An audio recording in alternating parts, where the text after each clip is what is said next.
Okay, I'm back with a follow-up to some additional, some more information on the geometry in the mathematics of the pyramid. And to begin, let's visit the Temple of Helios, the Temple of Hephaestus.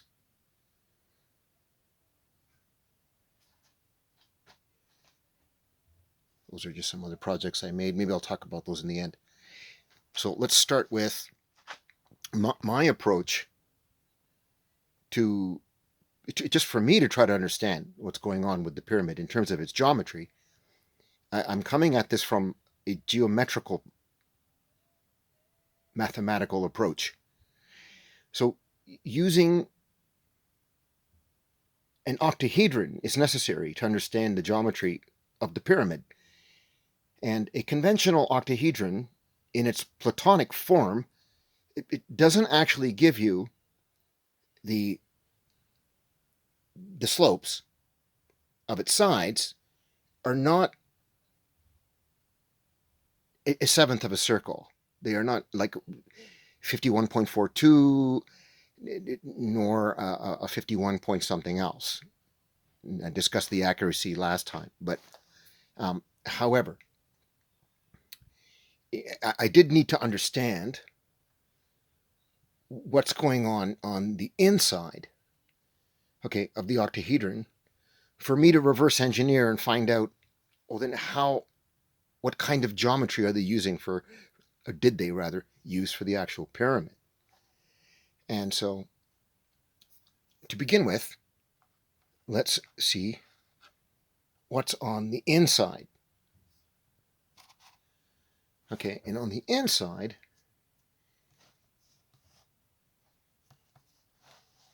you get, if I can do this,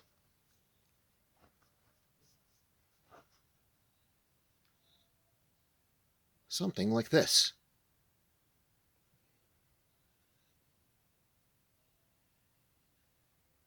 Okay, it's not perfect. I have to make this out of cardstock. However, it does work for the point of this demonstration and for what I needed to figure out. Like it's important to find this part out because on the sides,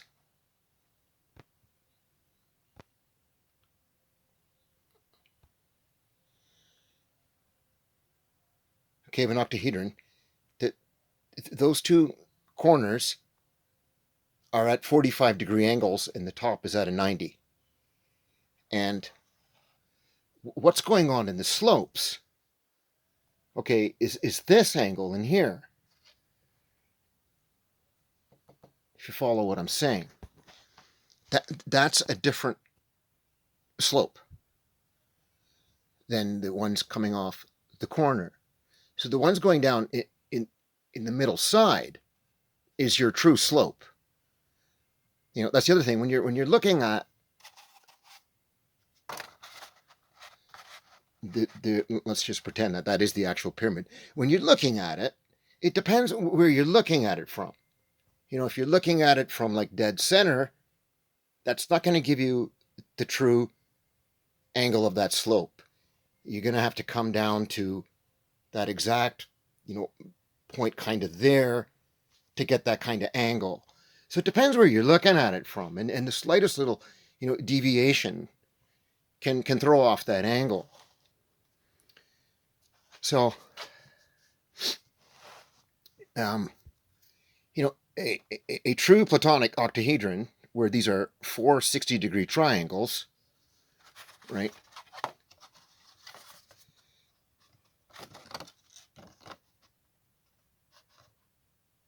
Are going to look like that, top view. Okay, is not actually what's going on in the pyramid. If in fact that this is true, that the pyramid is at a 51 degrees, a point something something. Because inside a true Platonic octahedron, the slope is derived from these middle angles. And so within a true Platonic octahedron, that slope in there is actually 54 degrees. Yeah, it's 54 there, and it's 54 there, which gives you that top angle of a 72. So it's a 72 degree angle, and from the corner to the top, it's giving you a 90, right? So that's quite interesting. And like I was saying, I had to figure this part out to say, okay, well, what is going on? What is the geometry of the pyramid then? It's easy just to give the numbers, but it's like, okay, well, how did they get the geometry? Because that would be important for how it was actually built. So what I found was they're not 60-degree triangles. Yeah, if the slope is a 51.42 or approximately a 51 point something else, well, then that changes these triangles. It changes these triangles there.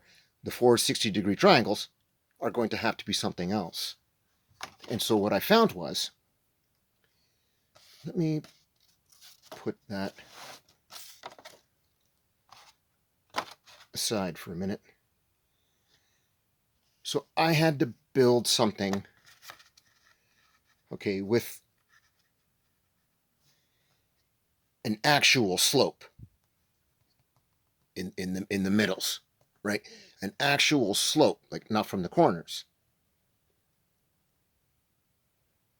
That is going to give you a 51.42. And this one here is 51.42.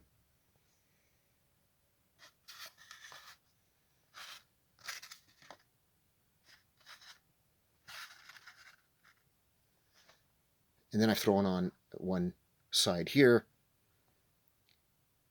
And those are 51.42. So each side of this, that angle in there, is also 51.42. As well as when you're going from there to there, that angle is 51.42. I hope that's not too confusing, but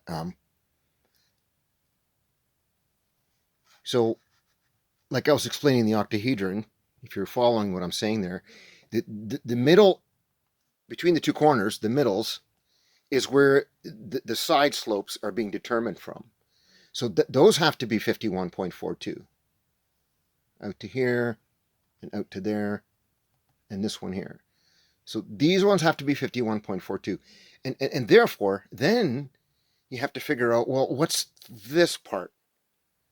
Right? This now extends to here,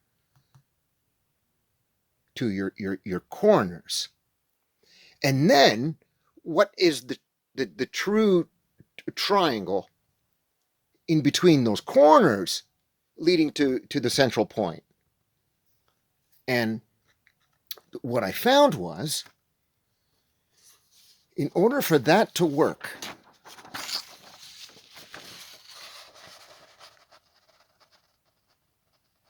that's what you need. You need that the top angle in there is actually 57.14. 285714. So 57.14, etc. That's what I found. That's the actual angle. And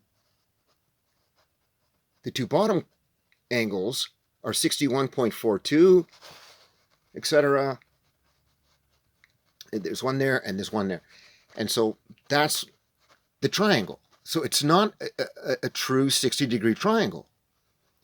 To get the slope to be 51.42 on the sides. So that's what I found. And the rest is just my kind of math. Once again, I'm just using their standard approximation of 440 units. And I can just rest that there for a minute. If it'll cooperate, there we go.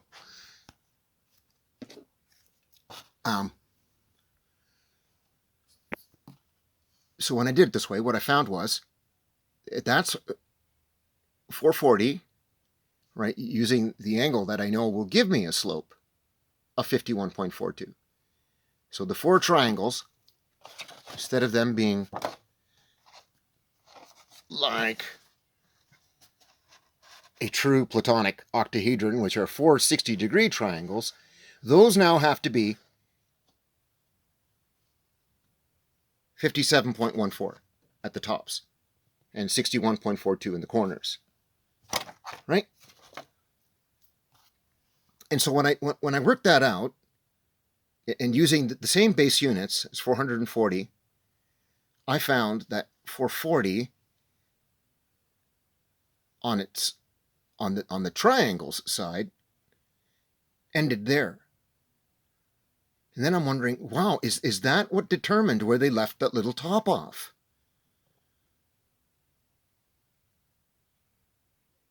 That's very interesting. So once again, now I'm going over another hypothesis here. You know, how did they derive this stuff?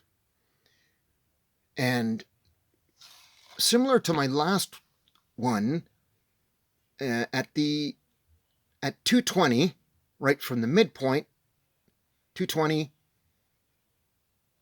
to that 220, from there to there, I drew a line to the other 220 coming up the other side, and from there I drew a circle going through those points, and the bottom of that circle gave me a part down here. And I'm wondering, is that possibly where they put that entrance on the bottom part? Is it on this horizontal? Is it on this axis here? And the other things I was tinkering around with here are these angles in here.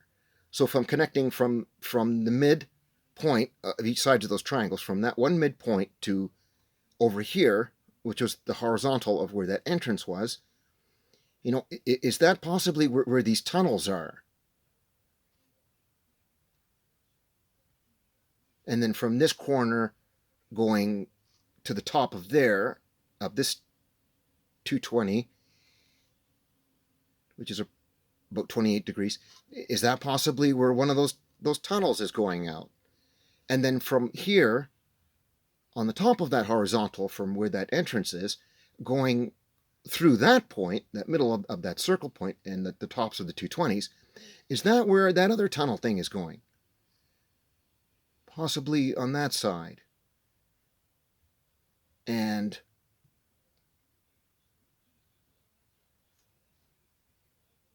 this one was from the midpoint of each half going through that point.